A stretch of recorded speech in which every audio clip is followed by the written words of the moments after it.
Okay, let's talk about the word selling. Seriously, what's the first image that pops into your head? Is it some pushy, fast-talking character in a cheap suit? Yeah, you're not alone. But what if that whole stereotype is just completely outdated?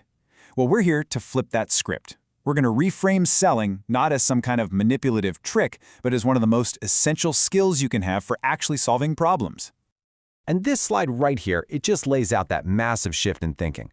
The old school view of a salesperson as a trickster who just talks at you, that's gone, that's over. The modern, effective approach is all about being a problem solver. Someone who asks really good questions, identifies a need, and then helps the customer figure out the best way forward. The entire focus moves from the sales pitch to the person. And this really gets to the heart of it.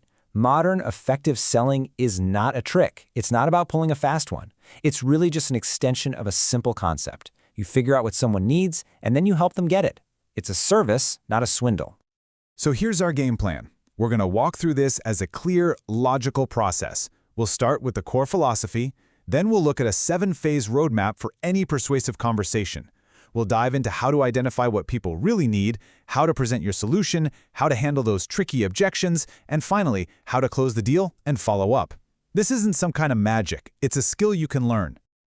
So let's talk about that roadmap. Think of this as your GPS for any of these conversations. Having a structured process like this takes all the guesswork out of it and lets you focus on what really matters, which is understanding the other person. So here it is, the whole journey from start to finish. You can see how it just flows logically, right? From that first impression all the way through to building a real long-term relationship. And the most important part of this whole journey, maybe surprisingly, starts with listening. This right here is where so many people get it wrong. The foundation of this entire process isn't your killer pitch or your clever lines. It's your ability to just listen.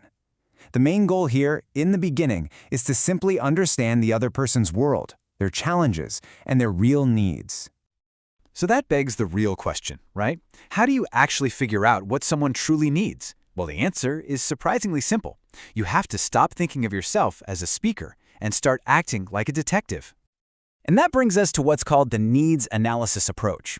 The key word here really is posture. It's a mindset. It means you question and you listen first. You act like a consultant or a doctor diagnosing a problem long before you'd ever even think about prescribing a solution. And the number one tool in that detective's toolkit? It's the open question. A closed question gets you a simple yes or no. But an open question, like, what were the main reasons you bought your current model?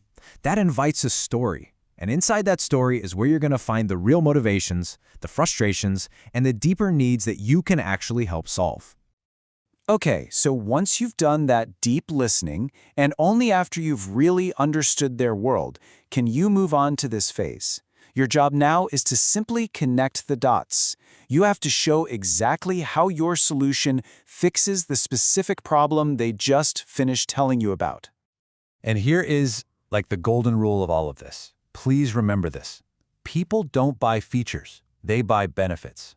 Nobody actually cares that your product has a synthetic fiber weave. What they care about is that it resists stains and is easy to clean. You always have to be the one to translate the technical stuff into a real-world benefit. This table right here, it's basically the magic formula. That middle column, the linking phrase, is your best friend. It's the bridge. It forces you to connect a feature to a benefit. So you don't just say, this car has overdrive. You say, this car has overdrive, which enables you to reduce your petrol consumption. Boom. Instantly, that feature has a purpose that matters to them. But look, even if you do all of that perfectly, buyers are still going to hesitate. And why wouldn't they? Any new decision feels risky. So your job is to lower that feeling of risk. You can use testimonials from happy customers. That's social proof. A live demonstration makes the benefit real and tangible.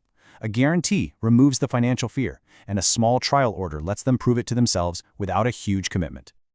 All right, now for the part that I think everyone dreads, objections and negotiation. It can feel really confrontational, but let's try to reframe this. An objection isn't a no. It's really a request for more information.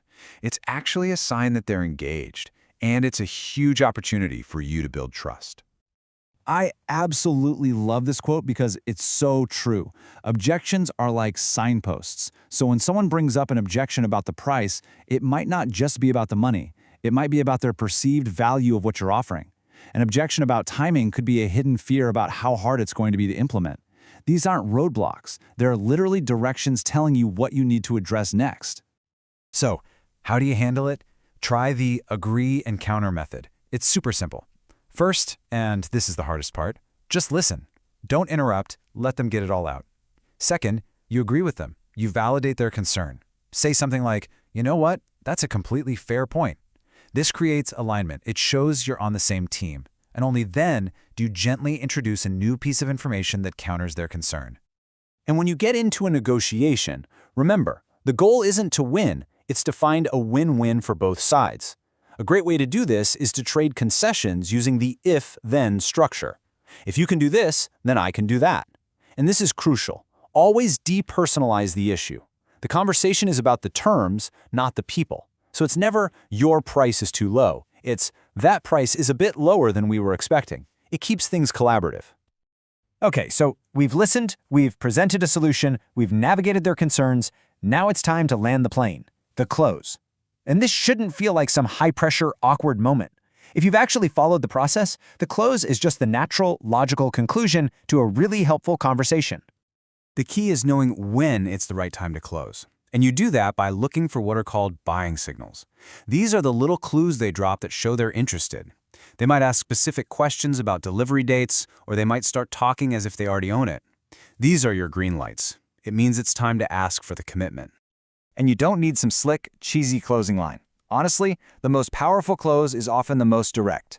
Just ask for the order. And after you ask, say nothing. The silence is where the decision happens. Let it. Or you can use something like the alternative close, which makes the decision easier by changing the question from if you're going to buy to which one you're going to buy. But listen, the moment they say yes, that is not the end. Not even close. It's actually the beginning. A simple follow-up call or email a week later is absolutely essential.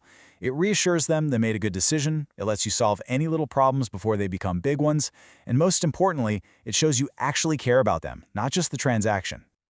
So at the end of the day, that's the big reframe. This entire process, it all comes down to this one simple idea. The real goal isn't to close a sale. It's to open a relationship. And when you truly see it that way, selling becomes one of the most positive and valuable skills you can possibly have. So the only question left is, what relationships will you build?